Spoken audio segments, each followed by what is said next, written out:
Olá, boa noite. Boa noite. Inundações em Petrópolis deixam mais de 70 pessoas mortas. Grande parte da cidade está sem luz e água. Igreja e moradores se mobilizam para ajudar famílias que precisaram deixar casas. Chuvas recentes no Brasil aumentam o nível de água dos reservatórios nas hidrelétricas. Presidente Bolsonaro inicia a programação oficial à Rússia e se encontra com Vladimir Putin. O governo vai disponibilizar 160 milhões de reais para atender pacientes com sintomas pós-Covid. Dom João Justino assume esta noite a Arquidiocese de Goiânia. Um dos maiores templos neogóticos do mundo, a Catedral da Sé, está passando por uma mega limpeza esta semana. Papa encerra ciclo de reflexões sobre São José.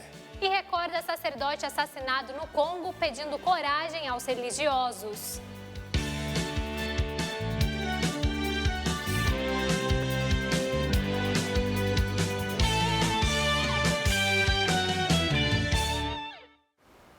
Depois de 11 anos da tragédia que deixou 918 mortos e 99 pessoas desaparecidas, a cidade de Petrópolis sofre mais uma vez com as fortes chuvas. O cenário é devastador e mostra que as inundações são um risco para os moradores em períodos de chuva no Brasil. Desde a madrugada de ontem, choveu na região serrana do Rio de Janeiro em menos de 6 horas, mais do que o esperado para o mês de fevereiro. O resultado, cerca de 160 deslizamentos e um número de vítimas que aumenta a cada atualização do Corpo de Bombeiros. Os deslizamentos atingiram diversos bairros. Já o centro da cidade ficou inundado e a força da correnteza arrastou carros e assustou pedestres e comerciantes. Veio de surpresa, começou a alagar aos poucos. No início de tudo, ela pegou na altura daquele muro lá de frente, veio arrebentando tudo. A pressão da água veio levando tudo. Todo mundo aqui nessa calçada aqui teve prejuízo de 100%. 2 metros de altura de água. Aqui, Minho. Muito mesmo. Muita água. Ninguém nunca viu isso. Nunca a gente viu isso que aconteceu aqui ontem. Eu não sei nem o que falar. Perdemos tudo. No Alto da Serra, região mais devastada, pelo menos 80 casas foram atingidas pela barreira que caiu no morro da oficina.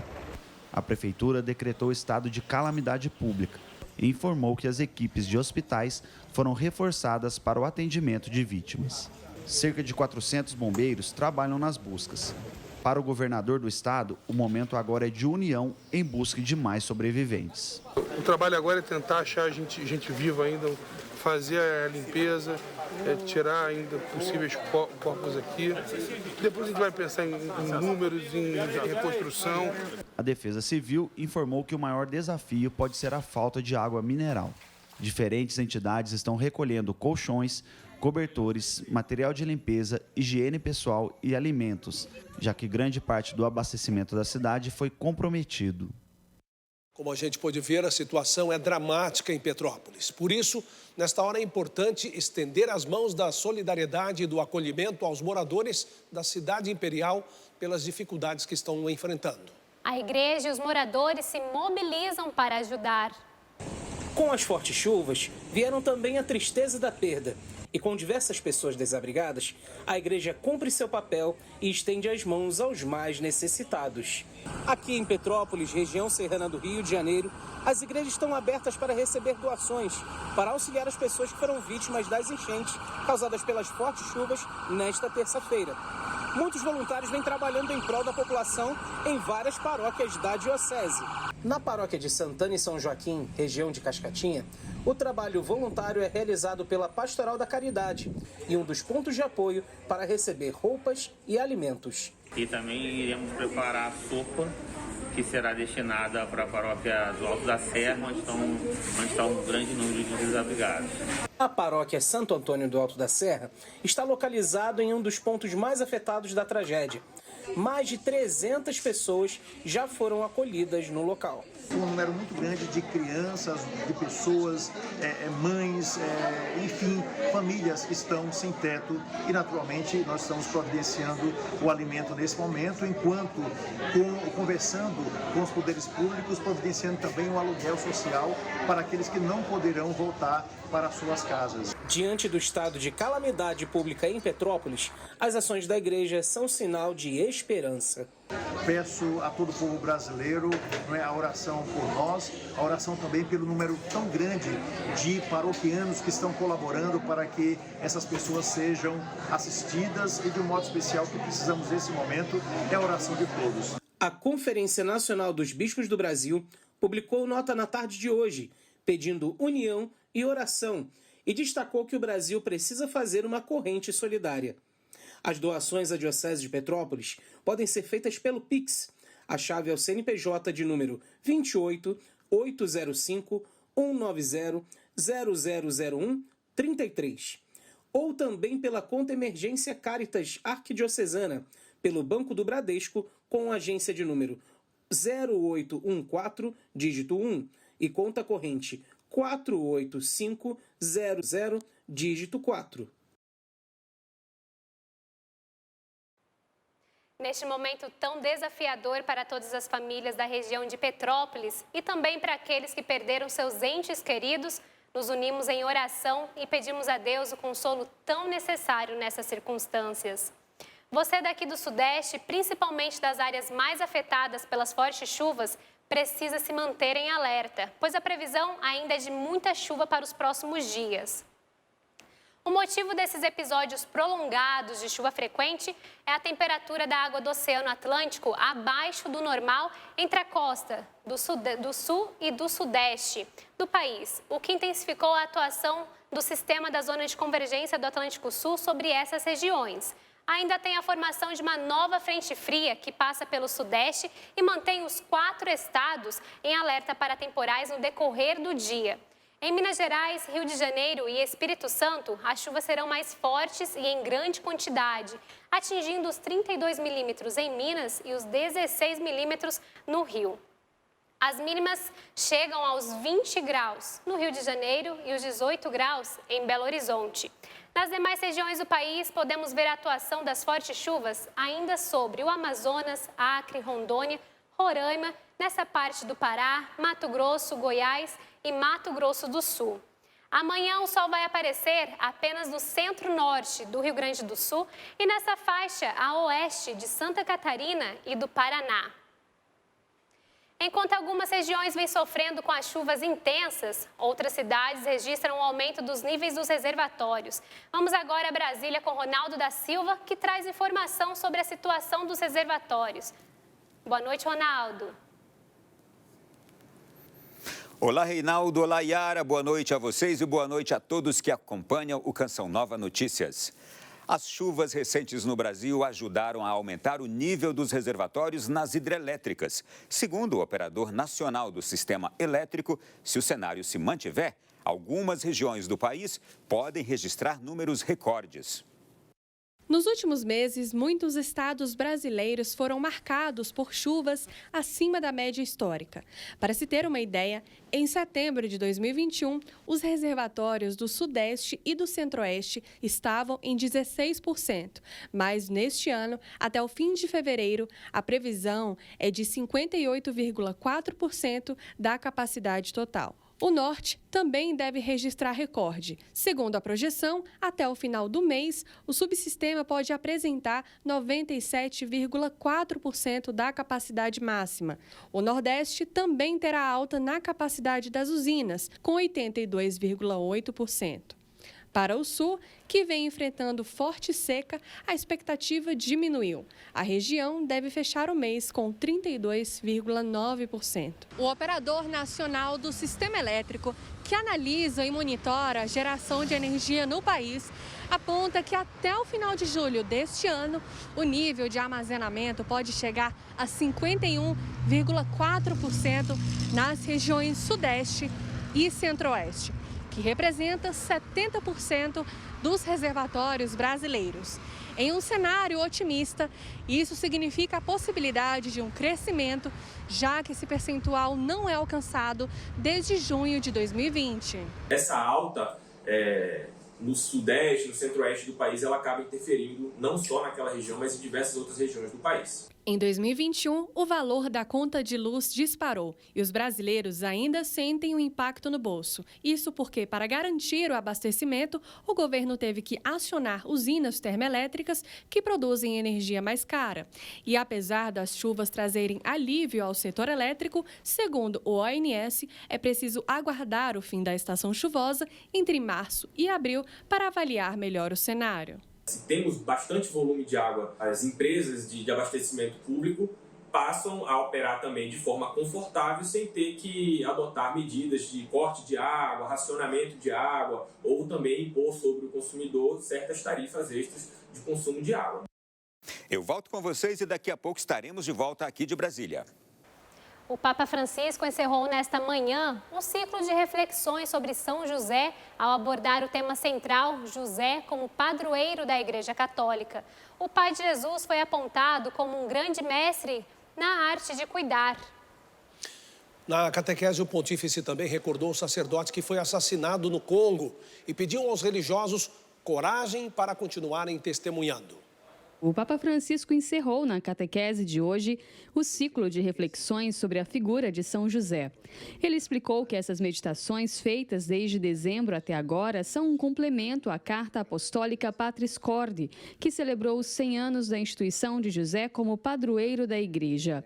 E para encerrar este tempo, falou sobre essa missão de São José de ser protetor. O Papa citou os evangelistas que em cada história trazem José como protagonista e relatam que ele toma consigo o menino e a sua mãe e faz o que Deus lhe ordenou. É evidente o fato de que a tarefa de José é proteger Jesus e Maria. Ele é o seu principal guardião. São José, disse Francisco, não pode deixar de ser o guardião da Igreja, porque esta é o prolongamento do corpo de Cristo na história e, ao mesmo tempo, na maternidade da Igreja, espelha-se a maternidade de Maria. José, continuando a proteger a Igreja, continua a proteger o menino e sua mãe. E também nós, amando a Igreja, continuamos a amar o menino e a sua mãe. Nós, amando a Chiesa, continuamos a amar o bambino e sua madre. Francisco alargou o conceito, recordando que São José é invocado como o protetor de todos os necessitados. E também nós devemos aprender com ele a guardar estes bens, amar o menino e a sua mãe, mas também amar os sacramentos e o povo de Deus, amar a nossa paróquia. O povo de Deus, amar os pobres e a nossa paróquia. O Santo Padre disse que vivemos numa época em que é comum criticar a Igreja para apontar as suas incoerências, os seus pecados, que na realidade são as nossas incoerências e os nossos pecados, porque a Igreja sempre foi um povo de pecadores que encontra a misericórdia de Deus. E pediu para nos questionarmos se no fundo do coração amamos a Igreja.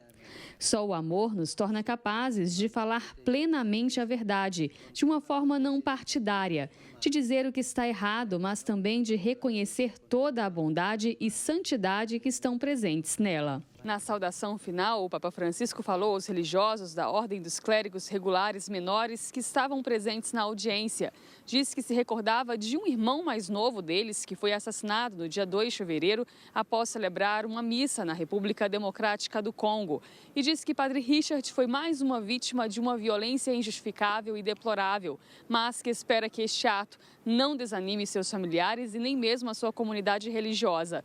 Pediu que continuem sendo testemunhas do bem e da fraternidade, apesar das dificuldades. No final, o Papa saudou também os idosos, os doentes e os jovens casais e disse que num mundo que continua a ser destruído por profundos contrastes e que está aparentemente doente, eles precisam ser um sinal de reconciliação com as raízes na palavra de Deus. Que afonda le sue radici nella parola del Vangelo. A solidariedade faz a diferença na vida de muita gente. A ação de pessoas que se unem pelo bem comum ajuda a construir um mundo melhor. Na Canção Nova, o espírito solidário e fraterno testemunha a força da evangelização, graças aos sócios e benfeitores que contribuem com esta obra. Vejam só, estamos com 47% de nossa meta na campanha de fevereiro, que só tem 8 dias úteis para terminar. Associe-se e faça a diferença. Vá lá, acesse clube.cançãonova.com e escolha a melhor forma de você ajudar. Obrigado por sua generosa contribuição. E agora a gente vai a Brasília, vamos acionar Ronaldo da Silva, que tem notícia da posse do arcebispo de Goiânia. Ronaldo, cadê você? Boa noite.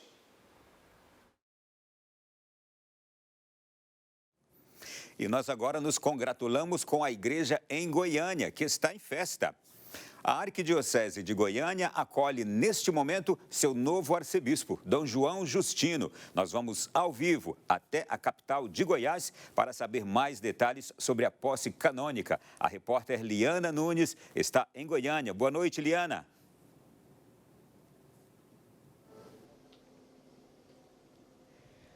Boa noite, Ronaldo. Boa noite a todos. Eu falo direto do Santuário Basílica Sagrada Família, aqui em Goiânia, onde acontece neste momento a missa de posse canônica de Dom João Justino. Ele que é o 4º arcebispo da Arquidiocese de Goiânia. Dom João Justino é natural de Juiz de Fora, Minas Gerais. Tem 55 anos de idade, estava como arcebispo de Montes Claros, em Minas Gerais. É presidente da Comissão Episcopal Pastoral para Cultura e Educação da CNBB e responsável pelas pastorais de educação e cultura. Ele recebeu esta missão de pastorear a Arquidiocese de Goiânia pelo Papa Francisco no dia 9 de dezembro de 2021, sucedendo Dom Washington Cruz, que ficou à frente da Arquidiocese de Goiânia por 19 anos. Dom Justino tem como lema episcopal para dar testemunho da luz. Nossa equipe conversou com o novo arcebispo antes da celebração, ele que ressaltou que está cheio de esperança para cumprir sua missão a serviço do povo de Deus em Goiânia. Comentou também sobre o seu chamado e a necessidade de que ele tem de testemunhar a luz de Deus a todos que lhes foram confiados. É perceptível a alegria do povo de Deus aqui de Goiânia na acolhida de Dom João Justino. Ele foi saudado pelos fiéis antes mesmo da celebração e a gente continua daqui acompanhando de perto este momento especial. Lembrando que amanhã a gente leva para você que acompanha a TV Canção Nova uma matéria especial sobre a celebração de posse de Dom João Justino, o 4º arcebispo da Arquidiocese de Goiânia. Ronaldo. E de Goiânia, vamos agora para a Rússia, pois o presidente da República, Jair Bolsonaro, realizou hoje um dia de visita especial ao país. Um dos destaques foi o encontro privado com o presidente russo, Vladimir Putin. O presidente Jair Bolsonaro se reuniu nesta quarta-feira em Moscou com o presidente da Rússia, Vladimir Putin, na sede do governo russo. Sentados em poltronas próximas e em breve discurso de ambos os lados, o chefe do executivo brasileiro afirmou que o Brasil é solidário à Rússia e que está disposto a colaborar em várias áreas, como defesa, petróleo, gás e agricultura. Em pronunciamento feito após o encontro com o presidente Jair Bolsonaro, o presidente da Rússia agradeceu ao mandatário brasileiro pelo trabalho em conjunto e lamentou a tragédia causada pelas fortes chuvas em Petrópolis. Após a reunião com Putin, Bolsonaro conversou com jornalistas. Ele informou que voltará direto da Europa para Petrópolis e fará um sobrevoo na região na sexta-feira. Antes da reunião com Putin, Bolsonaro participou de uma cerimônia de aposição floral no túmulo do soldado desconhecido, ponto histórico da capital russa. Um monumento em homenagem aos milhões de soldados soviéticos que morreram durante a Segunda Guerra Mundial. O presidente do Brasil acompanhou militares russos que carregavam uma coroa de flores com o desenho da bandeira brasileira. Foi anunciado hoje um reforço no valor de 160 milhões de reais para o atendimento aos pacientes com sintomas pós-Covid. Mais de 8 milhões de brasileiros sofrem com as sequelas da doença, segundo dados do Ministério da Saúde. O Adamo e a família tiveram Covid em 2020. Os sintomas foram leves. O tratamento durou cerca de 20 dias.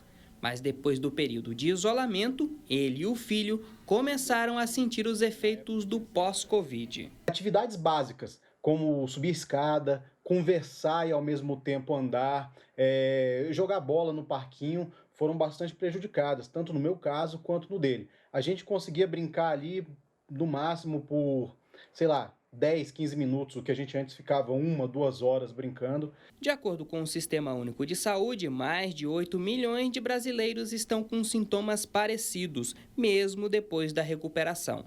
O cansaço é a principal sequela e atinge mais de 30% das pessoas que enfrentaram a doença. O Ministério da Saúde vai destinar cerca de 160 milhões de reais aos municípios e ao Distrito Federal para reforçar o tratamento dos sintomas pós-Covid oferecidos à população. Os recursos devem ser utilizados no reforço das equipes e estruturação no atendimento primário à saúde. Em portaria assinada nesta quarta-feira, o ministro da Saúde, Marcelo Queiroga, também credenciou os estabelecimentos de saúde como centros comunitários de referência para o enfrentamento da Covid-19. Essa organização tripartite do SUS, que sem dúvida ela é fundamental para o êxito das políticas públicas de saúde, e agora na pandemia da Covid-19 tem se mostrado a grande trincheira de luta contra a pandemia da Covid. No Brasil, quase 640 mil pessoas morreram vítimas da Covid-19. Para homenagear esses brasileiros, o Senado inaugurou um memorial composto por 27 prismas, representando cada uma das unidades federativas. E eu vou ficando por aqui. Mais uma vez agradeço a sua companhia e chamo agora meu colega Rodrigo Luiz, direto de São Paulo, que traz informações sobre a limpeza da Catedral da Sé. Boa noite, Rodrigo. Boa noite, Ronaldo da Silva. Aproveito para desejar um feliz Dia do Repórter a você e a todos os nossos colegas do jornalismo Canção Nova. Olha, aqui em São Paulo a gente mostra um dos maiores templos neogóticos do mundo, a Catedral da Sé. Ela está sendo limpa do chão ao teto. O serviço de limpeza da sujeira que se acumula ao longo do tempo foi doado por uma empresa especializada. Um mutirão de limpeza na Igreja Mãe de São Paulo. Pelo menos 20 profissionais empenhados em remover a sujeira acumulada. Máquinas, produtos e mão de obra especializada para deixar a Catedral da Sé mais limpa e acolhedora. A última remoção profunda de sujeira na Catedral foi feita há 17 anos. Agora, o chão, as colunas e a fachada da igreja vão ficar brilhando. Tanto o piso quanto as colunas são de granito. O piso é o granito trabalhado. As colunas são de granito, porém in natura. São porosos, o que facilita a agregação da poeira e será passada um brilho, sem tirar a originalidade e a beleza primitiva deste granito. As manchas nas bases das colunas estão sendo retiradas. A crosta escura do piso em granito também está sendo removida. Na porta central, ninhos e resíduos deixados por pombos estão sendo retirados. A cor da água após a limpeza não deixa dúvidas de que estava na hora de uma faxina pesada. É uma ação solidária de uma associação junto com empresas do setor de limpeza profissional. É muito importante proporcionar um ambiente saudável e seguro para os fiéis que vêm aqui. No piso polido do presbitério já se nota a diferença. As pilastras laterais estão mais claras e na porta principal o grosso já foi removido. Torres, vitrais, laterais e teto não fazem parte da ação. O trabalho começou na segunda e vai até sexta, mas a ideia é continuar com esse tipo de manutenção. Esta manutenção da limpeza para fazer ressaltar a beleza de Deus, uma vez que a casa é casa de Deus, a beleza dele se resplandece até pela limpeza. Que bacana ver a Igreja Mãe de São Paulo sendo revitalizada, recebendo todo esse cuidado. O banco de sangue do Hospital do Servidor Público Estadual de São Paulo está com o menor estoque de sangue desde o início da pandemia. E essa crise é geral. No Brasil, outros bancos também sofrem com a falta de doadores. A nossa equipe mostra a situação e como é possível doar. Na geladeira, poucas bolsas de sangue e nas cadeiras, raros doadores. Assim é o cenário do Banco de Sangue do Hospital do Servidor Público Estadual de São Paulo. Neste mês, o hospital atingiu o menor estoque de sangue desde o início da pandemia. A gente tem mais ou menos bolsa de sangue para mais ou menos, um pouco menos de uma semana. Então a gente está com dificuldade com todos os tipos sanguíneos, em especial os tipos sanguíneos O e A, tanto positivo como negativo. A Fundação ProSangue, que abastece mais de 100 hospitais na região metropolitana de São Paulo, está também com níveis críticos de alguns tipos sanguíneos, principalmente de O negativo. Em outros locais do Brasil, a situação também é delicada. E até no mundo. Nos Estados Unidos, a Cruz Vermelha Americana já declarou crise nacional pelos baixos estoques de sangue. Mudar esse cenário é muito fácil. Basta ter 15 minutinhos do seu dia para coletar o sangue. E esse sangue pode salvar até 4 vidas. O doador deve ter entre 16 a 69 anos e seguir algumas diretrizes. Os requisitos básicos para doar são ter entre 16 a 69 anos, sentir-se bem de saúde, apresentar documento com foto, pesar acima de 50 quilos, estar alimentado, não ser gestante, lactante, usuário de drogas ou ter doença transmissível. Então, após ter a doença Covid, o doador tem que aguardar no mínimo 10 dias após a completa recuperação para poder doar sangue. As vacinas, a Coronavac bloqueia temporariamente por 48 horas e as demais vacinas por 7 dias. Em tempos de pandemia, essa doação é ainda mais necessária. No Hospital do Servidor Público Estadual de São Paulo, em 2021, cerca de 12% do estoque de sangue foi utilizado para pacientes com Covid-19. E a maioria das bolsas são usadas para pacientes com câncer e cirurgias. E a única forma de a gente conseguir sangue é através desse ato voluntário de doação, não tem outra forma. E a gente pede para que venha doar com o máximo de segurança possível que a gente tem aqui.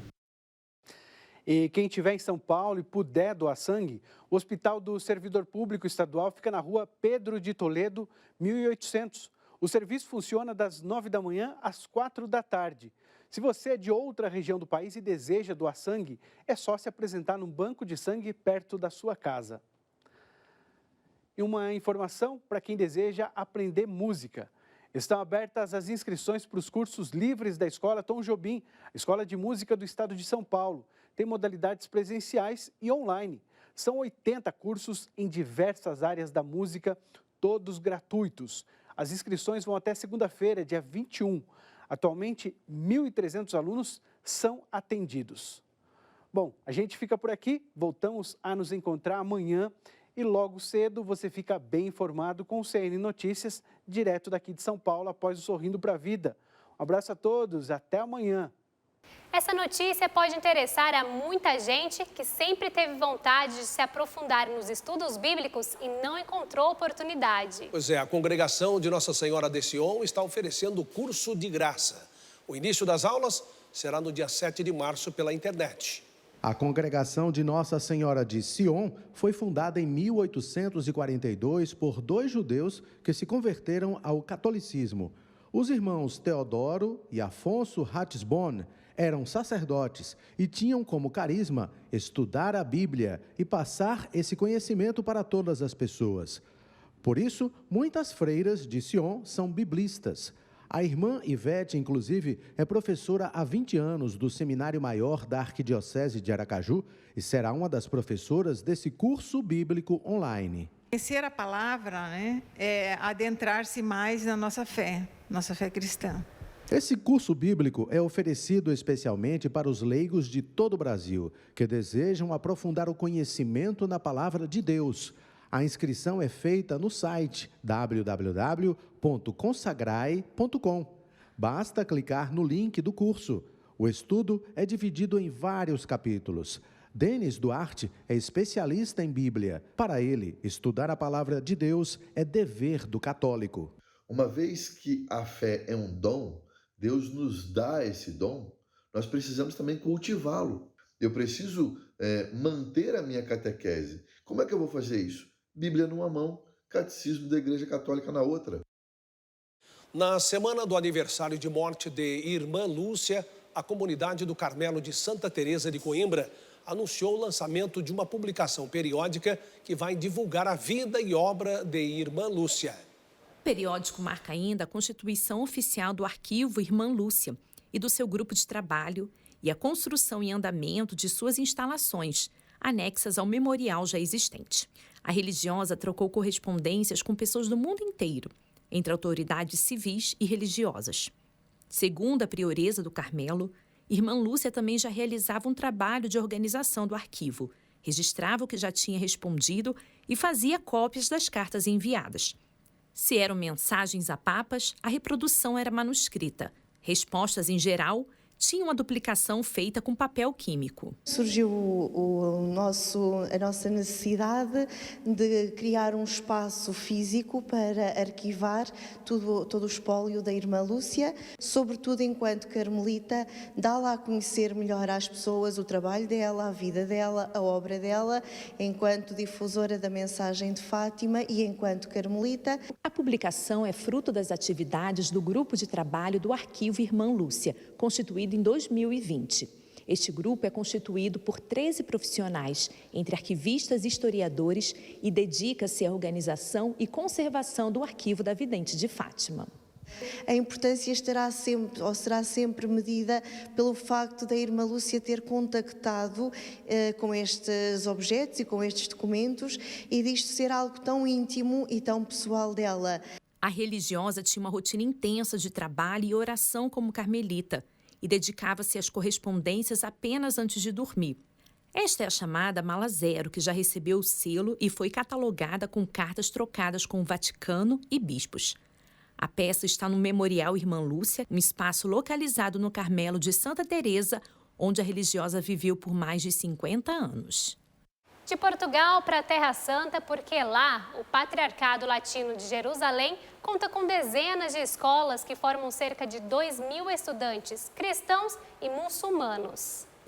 O objetivo é proporcionar uma formação de alto nível, alinhada com os ensinamentos e os valores do Evangelho.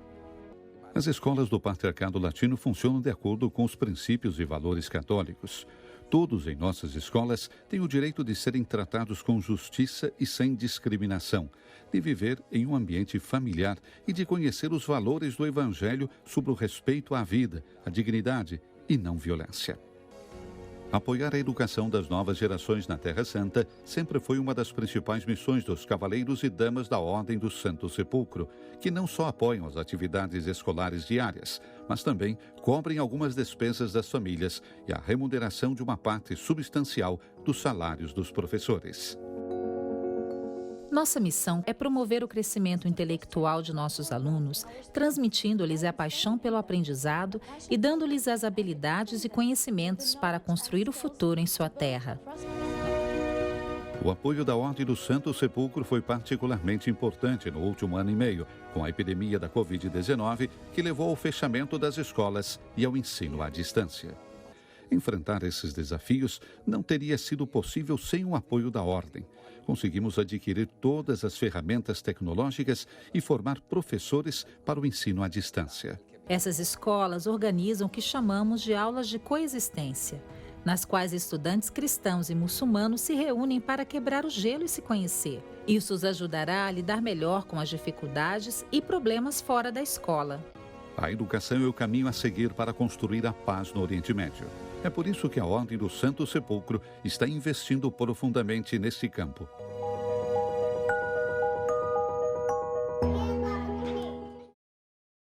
Acompanhe as notícias da Igreja, do Brasil e do mundo em nosso portal noticias.cançãonova.com ou visite nosso Instagram. Não deixe de acessar @CNNoticias. Assista em instantes, às 8h27, ao vivo, a transmissão da adoração ao Santíssimo. E a partir de 8h36, a Santa Missa do Clube da Evangelização, direto do Santuário do Pai das Misericórdias. A gente se vê amanhã. Uma ótima noite a você. Boa noite e até amanhã.